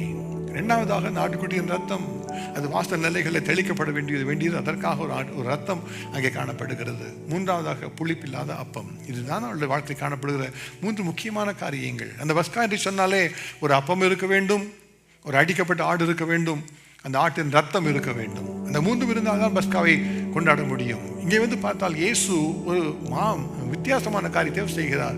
எங்குமே வேதத்தில் பார்க்கும் பொழுது எல்லாரும் சேர்ந்து ஒரு ஆட்டை வெட்டி புசித்தார்கள் என்பதாக எழுதப்படவில்லை. எல்லா சிஷரும் இருக்கிறாங்க, வேற இருக்கிறாங்க. அவள் அப்பத்தை வைத்திருந்தார்கள். இயேசு தான் அந்த அப்பத்தை எடுத்து பிட்டு எல்லாருக்கும் கொடுக்கிறார். அது அப்பம் இருந்தது என்பதை நாம் அறிந்து கொள்ளலாம். ஆனால் எந்த இடத்துல பார்த்தால் ஒரு ஆட்டையோ அது வேறு ஒரு மிருகத்தையோ பலி செலுத்தி அதை புசிப்பதற்காக கொண்டு வந்தார்கள் என்பதற்காக எழுதப்படவில்லை. என்னென்று சொன்னால் இயேசு சொல்லுகிறார், நானே அந்த பஸ்கா ஆட்டுக்குட்டி, நானே தான் அந்த ஆட்டுக்குட்டி. அப்ப நீங்களா புசிப்பதற்காக உங்களுக்கு ஒரு ஆட்டுக்குட்டி என் மாംസം தேவையா இருக்கிறது அல்லவா? அது சொல்லி அந்த அப்பத்தை எடுத்து கொடுக்கிறார். இது உங்களுக்காக பிற்கப்படுகிற என்னுடைய சரீரம், வேறு எந்த ஆடும் உங்களுக்கு தேவையில்லை. You are not in need of any lamb at all that you need to slaughter to be able to be fed today, because I have offered myself as a sacrifice. நானே என்னுடைய ரத்தத்தை சிந்தி தருகிறேன். ஒரு ஆட்டுக்குட்டியின் ரத்தம் தேவையில்லை என்பதாக எல்லாவற்றையும் கர்த்தர் மாற்றி அமைக்கிறார். அந்த நாளிலே பஸ்கா பண்டிகை கொண்டாடிய விதம் வித்தியாசமானது. எல்லா இடங்களிலும் வேறு விதமாக கொண்டாடப்பட்டது. எருசலேமில் எல்லா வீடுகளிலும் அன்றைக்கு பஸ்கா ஆசரிக்கப்பட்டது. ஒவ்வொரு வித்தியாசமாக ஆசரித்தார்கள். அந்த மேலறையில் மாத்திரம் நடந்த ஒரு பஸ்கா, ஒரு வித்தியாசமான ஒரு பஸ்கா. இயேசு சொன்ன காரியம் என்ன? நான் இதோ ஒரு புது உடன்படிக்கையை நான் ஏற்படுத்த விரும்புகிறேன். இதுவரைக்கும் உள்ள எல்லா பழையவற்றை ஒழித்து விட்டு எனக்காக உலகம் முழுமையாக நான் ஏற்படுத்த போகிற திருச்சபைக்காக நான் இப்பொழுது புது காரியத்தை நான் செய்ய விரும்புகிறேன். இந்த பஸ்கா பண்டிகையிலே நீங்கள் பாதுகாவல் உண்டு நினைக்கிறீர்கள் அல்லவா? நான் உங்களுக்காக நானே என்னுடைய பாதுகாவலை தருகிறேன். ஒரு ஆட்டை நீங்கள் பலியிட தேவையில்லை என்பதாக சொல்லி தன்னையே அவர் பலியாக ஒப்பு கொடுத்தார். ஒப்பு கொடுத்து அதன் பின்புகளுக்கு அவர் பாத்திரத்தையும் எடுத்து அவர்களுக்கு கொடுத்து, நீங்கள் எல்லாரும் இதில் வாங்கி பானம் பண்ணுங்கள், இது உங்களுக்காகவும் எனக்காகவும் சிந்தப்படுகிற உங்கள் அநேகருக்காக சிந்தப்படுகிற புது உடன்படிக்கைக்குரிய என்னுடைய இரத்தமாக இருக்கிறது என்று சொன்னார். அப்போ அந்த பஸ்காவை மாற்றும் பொழுது இயேசு அந்த நியமத்தை முற்றிலுமாக மாற்றினார். ஒரு ஆட்டை பலியிட தேவையில்லை, அந்த ரத்தத்தை எடுத்து எங்கும் தெளிக்க வேண்டிய தேவையில்லை. ஆனால் உண்மையான இயேசுவாகிய அவரை பலியாக நாம் ஏற்றுக்கொண்டு அவரை நாம் உட்கொண்டு அவருடைய ரத்தத்தை பானம் பண்ண வேண்டும் என்று சொல்லி அவர் ஒரு ஊமைப்படுத்தி ஊமையாக நமக்கு கற்றுக் கொடுத்தார், நிழலாட்டமாய் கற்றுக் கொடுத்தார். கற்றுக் கொடுத்து அவர் சொன்ன காரியம் என்ன? இது என்ன நினைவு கூறும்படி இதை செய்யுங்கள். இதை செய்யும் பொழுதுதான் நீங்கள் என்ன நினைவு கூறும்படி இதை செய்யுங்கள். அப்போ உங்களுக்கும் எனக்கும் கர்த்தர் இனிமே பஸ்கா அப்படி இஸ்ரவேலை செய்வது போல செய்ய வேண்டிய தேவையில்லை. அதே போல நீங்கள் பலியிட தேவையில்லை. உங்களுடைய பாவங்கள் மன்னிக்கப்படுவதற்காக நானே என்னை நான் அர்ப்பணித்திருக்கிறேன். இந்த பாவம் மன்னிப்பு பெற்றுக்கொள்ள விரும்புகிற எல்லாரும் நீங்கள் வந்து உங்களை ஆராய்ந்து பார்க்க வேண்டும், அவ்வளவுதான் என்று சொல்லி இயேசு நமக்காக ஒரு மாறாத ஒரு புதிய ஒரு நியமத்தை கட்டளையிட்டு கொடுத்தார். அதுதான் இயேசு செய்த ஒரு புது உடன்படிக்கை. அன்று முதற்கொண்டு இன்று வரைக்கும் தேவனுடைய பிள்ளைகள் தேவனுடைய சமூகத்தில் வரும் பொழுது நமக்காக அந்த திரு சரீரம் கொடுக்கப்படும் பொழுது, என்னுடைய சமூக திருவிருந்தாரில் பங்கு பெறும் பொழுது உள்ளத்திலே அப்படிப்பட்ட ஒரு எதிர்பார்ப்பு இருக்க வேண்டும். கர்த்தாவே, அந்த பஸ்காவாகிய நீர் எங்களுக்காக பலியிடப்பட்டிருக்கிறீர், ஆனால் ஒரு வருஷத்துக்கு ஒரு முறை தான் இஸ்ரவேல் பஸ்காவை ஆசரித்தார்கள். நாங்களோ ஒவ்வொரு முறையும் என்னுடைய சமூகத்தில் வந்து உடைய திரு சரீரத்திற்கும் ரத்தத்துக்கும் பங்குள்ளதாக இருக்கும்படியாக எங்களுக்கு இந்த நியமத்தை கட்டளையிட்டீரே என்று சொல்லி மிகுந்த சமாதானத்தோடு ஒரு நன்றி செலுத்த வேண்டும். அதை குறித்து வேதம் சொல்லுகிறது.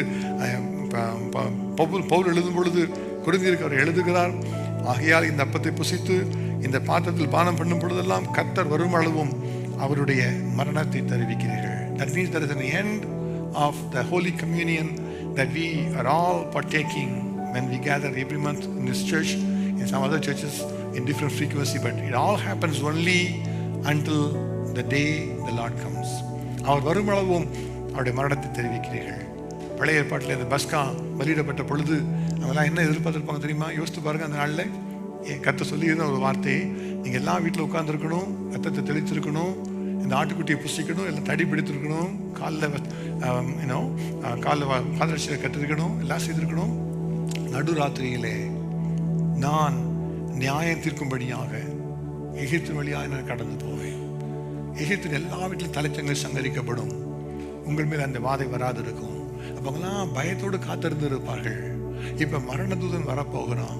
எல்லா வீட்டிலும் தலைச்சங்கள் சங்கரிக்கப்பட போகிறாங்க. எல்லா வீட்டிலும் தலைச்சங்கள் சங்கரிக்க போகிறாங்க. நாம் பாதுகாப்பாக இருக்கிறோமா?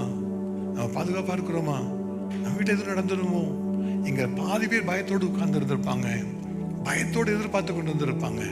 இன்னைக்கு நீங்களும் நான் எதிர்பார்க்குற காரியம் என்ன தெரியுமா? கர்த்தர் வருமளவும் அவர் என்றைக்கு வருவார் என்கிற எதிர்பார்ப்போடு இருக்கணும். அவர் என்றைக்கு வந்தா நான் விடப்பட்டு விடுவேனோ என்கிற கேள்வி நமக்குள்ளாக இருக்க வேண்டும். அந்த திருவிருந்தில் பங்கு பெறும் பொழுதெல்லாம் நம்ம எதிர்பார்க்கிற காரியம் ஒன்றுதான். அவங்கெல்லாம் அன்றைக்கு அந்த சங்காரத்துடன் வரப்போகிறான் என்று எதிர்பார்த்து பயத்தோடு இருந்தாங்க. நாம் எதிர்பார்த்து காத்திருக்கிறது இயேசு வரப்போகிறார், இயேசு வரப்போகிறார் என்பதற்காக நம்ம காத்திருக்க வேண்டும். இயேசுவுக்கு தெரியும் அவர் கூடியிருந்த அதே மேலறைகளை பரிசுத்த ஆவியானவர் ஊற்றப்பட போகிறார். 50 நாளிலே பரிசுத்த ஆவியானவர் ஊற்றப்பட போகிற நாள் வரப்போகிறது. அது இயேசுவுக்கு நன்றாய் தெரியும். அதற்காக ஆயத்தப்படுத்துவதற்காக, சபையை ஆயத்தப்படுத்துவதற்காக, சபையை உருவாக்க போகிற தூண்களை ஆயத்தப்படுத்துவதற்காக அவர்களுக்கு என்று நித்திய நியமத்தை கட்டளையிட்டார். நம்ம கொடுக்கிறதெல்லாம் ஒரே ஒரு காரியம் தான், நம்மை நாமே நிதானித்து அறிந்தால் நாம் நியாயம் தீர்க்கப்படுவதில்லை. அதுதான் பவுல் சொல்லுகிற காரியம். எனக்கு மிகவும் பிரியமானவர்களே, இந்த மாலை வேளையிலே நம்ம ஆராய்ந்து பார்க்க போகிறோம். தகப்பனே, நான் ஒரு யூதாசை போல ஒரு கல்லுள்ள இருதயமாக இருக்கிறேன். நான் வசனத்தை கேட்க முடியாதபடிக்கு விசுவாசியாத சீஷர்களை போல நான் தான் பெரியவர் என்று சொல்லிக் கொண்டிருக்கிறேனா? இன்றைக்கு உடைய வருகை இருக்குமானா நான் அதில் காணப்படுவேனா? அதுதான் நம்முடைய ஒரே கேள்வி. நான் எழுந்து செவிக்கலாம் தேவனுடைய சமூகத்தில். எல்லாம் கண்களை மூடி அவரை நோக்கி நீங்க பார்த்து கேளுங்க. கர்த்தாவே, என்னுடைய உள்ளத்தில் பேசுங்கப்பா, என்னோட கூட பேசுங்க. என்னோட சத்தத்தை கேட்காம நான் ஒரு நாளும் என்னோட செவி மந்தமாய் போய்விடக்கூடாது. என்னோட இருதயம் உங்கள் சத்தத்தை உணர்ந்து கொள்ளாதபடி ஒரு நாளும் அது ஒரு தவறி போய்விடக்கூடாது. என்னோட கண்கள் குருட்டாட்டமாய் போய்விடக்கூடாதுப்பா. என்னோட வாக்களை கர்த்தாவே, நான் ஏதோ சில காரியம் கீழ்ப்படியாமல் சில காரியங்களை அப்படி செய்து மாற்றி செய்து கர்த்தாவே, அந்த இருதயமே கல்லாகும்படியாக நான் போய்கொண்டிருந்தேன். என்னை எனக்கு மாற்றும். இந்த கல்லான இருதயத்தை மாற்றி போட்டு எனக்கு சதையான இருதயத்தை தாருமப்பா. உண்மையான மனம் திரும்புதல் எனக்கு தாருங்க ராஜா. கர்த்தாவே, நீங்க எப்படி கர்த்தாவே சீஷர்கள்ட்ட கர்த்தாவே ஒரு ஊழியம் கொள்ளும்படி அல்ல, ஊழியம் செய்யும்படி விரும்பினோம், அப்படி நான் ஊழியம் செய்யணும் கர்த்தாவே. இன்றைக்கு வாழ்க்கையை மாற்றிக்கொள்ள எனக்கு கிருபை தாங்க. எப்படி நான் உங்களுக்கு ஊழியம் செய்யணும், நீ விரும்புவதை எப்படி நான் செய்யணும் கற்றுத்தாருங்க ராஜா. தகவல் எங்களுக்கு என்று கொடுத்த இந்த புதிய நியமத்தை நான் ஆசிரிக்கும் பொழுதெல்லாம் கர்த்தாவே, கர்த்தர் வருவார் என்கிற எதிர்பார்ப்பு எனக்கு இருக்க வேண்டுமே. எனக்கு அந்த கிருபை தாங்கப்பா, இந்த கிருபை தாங்க. நீ வருகிறது மறந்து போய் நான் வாழ்ந்து விடக்கூடாது. இது மறுபடியும் வரப்போகிறது மறந்து நான் வாழ்ந்து விடக்கூடாது. என்ன நான் நிதானித்து அறியணும் கர்த்தாவே. இன்றைக்கு நிதானித்து அறியும்படியா நான் அர்ப்பணிக்கிறேன். Oh father, speak to me oh lord. வேதனை உண்டாக்குற வழியிடத்தில் உண்டோ என்று பார்த்து நித்திய வழியை நடத்துங்க தகப்பனே. என் இருதயத்தை கிழித்து அர்ப்பணிப்பதற்காக வந்திருக்கிறேன். Oh lord, grant me the grace oh lord. இன்னைக்கு இன்னும் ஒரு விசை கூட பரிசுத்தப்படுத்துங்க. எங்களுக்காக கல்வாரியில் சிந்தப்பட்ட அந்த ரதத்தினால் ஒரு விசை கூட கழுவுங்கப்பா. ஒரு விசை கூட உயிர்ப்பித்து தாருங்க தகப்பனே. எங்கள் கண்களை திறந்தருளும் என்று நாங்கள் செபிக்கிறோம் ராஜா. Grant us the grace, O Lord, grant us the grace. அப்படி ஜெபிக்கிற ஒவ்வொரு கைகளை உயர்த்தி நம்ம ஜெபிக்கலாம். கர்த்தர் அர்ப்பணித்து நம்ம ஜெபிக்க போகிறோம். God bless you, God bless you, God bless you, God bless you, God bless you, God bless you, God bless you, God bless you. கத்த எல்லாரையும் கத்தர் ஆசீர்வதித்து இன்று முதல் கொண்டு நாம் தேவனுடைய சத்தத்தை கேட்கிறவர்களாக, அதை எப்பொழுதுமே அறிந்து கொள்ளுகிறவர்களாக, ஆட்டுக்குட்டி மேய்ப்பனுடைய சத்தத்தை கேட்கிறவர்களாக நம்மை மாற்றி வழிநடத்த போகிறார். அவர் தான் நம்மோடு கூட நம்ம பேசி நம்மை நடத்தி ஆசீர்வதிக்கிற தேவன். அவர் வருகிற நாளை அவருடைய காணப்படும்படியாக கத்தர் நம்மை ஆசீர்வதித்து இன்றைக்கு நடத்த போகிறார். நன்றி செலுத்தலாம். தகப்பனே, நாங்கள் உங்களுக்கு நன்றி செலுத்துகிறோம் ராஜா. கர்த்தாவே, எருசலேமில் நிறைவேற்றின எல்லாவற்றையும் யோசித்து பார்க்கும் பொழுது அப்பா, உங்களுடைய சபை கட்டப்படுவதற்காக அந்த சீசலை ஆயத்தப்படுத்தினீர்கள். அதற்காக உங்களுக்கு ஸ்தோத்திரம் அப்பா. தகவலை மனம் திரும்ப வேண்டியவர்கள் மனம் திரும்புவதற்கு வழிகளை திறந்து கொடுத்தீங்க தகப்பனே. அப்பா, தங்களை மாற்றிக்கொள்ள வேண்டியவர்கள் கர்த்தாவை எப்படி ஊழித்து அர்ப்பணித்துக் கொள்ள வேண்டுமோ அதற்கு வழிகளை திறந்து கொடுத்தீங்க ராஜா. எல்லாவற்றுக்கும் மேல கர்த்தாவே அப்பா, நாங்கள் உண்மை நினைக்கும்படி, நினைவு கூறும்படி, உடைய வருகையை எதிர்பார்த்து இருக்கும்படியாக எங்களுக்கு வந்து கர்த்தா ஒரு புதிய நியமத்தை ஏற்படுத்தி கொடுத்தீங்க ராஜா. அப்பா, இந்த பஸ்காவாகிய அப்பா அந்த திரு பங்கு பெறுவது எவ்வளவு ஆசீர்வாதம், எவ்வளவு பாக்கியம் தகப்பனே. அப்பா, ஒவ்வொரு நாளுகளுக்கு அந்த கிருபை தருவீராக, எங்களை நிதானித்து அறிந்து கொள்ளும்படியாகவும் எப்பொழுது கர்த்தாவை உமக்கே பிரியமாக நடந்து கொள்ளும்படியாக உதவி செய்வீராக ராஜா. கர்த்தா, அப்படி செய்ய போகிறதுக்காக உமக்கு ஸ்தோத்திரம் அப்பா. தொடர்ந்து எங்களோடு கூட வருவீராக. ஆவியான ஒரு அசைவாடி தகப்பனே, எங்களுடைய வாழ்க்கையின் ஒவ்வொரு காரியங்களும் கர்த்தாவே கர்த்தர் நடத்தி தருவீராக ராஜா. இன்று முதற்கொண்டு கர்த்தாவே அப்பா, கர்த்தருடைய சத்தத்தை ஒவ்வொரு நாளும் நாங்கள் கேட்கத்தக்கதாக, ஒரு நாளும் தவறிவிடாதபடி கர்த்தாவே இந்த வசனத்தை கேட்கிறவர்களாக மாத்திரமல்ல அதன்படி செய்கிறவர்களாக இருக்கத்தக்கதாக கிருபை எங்களுக்கு தருவீராக. தேவாதி தேவன் அப்படி செய்கிறதுக்காக உமக்கு ஸ்தோத்திரம் அப்பா.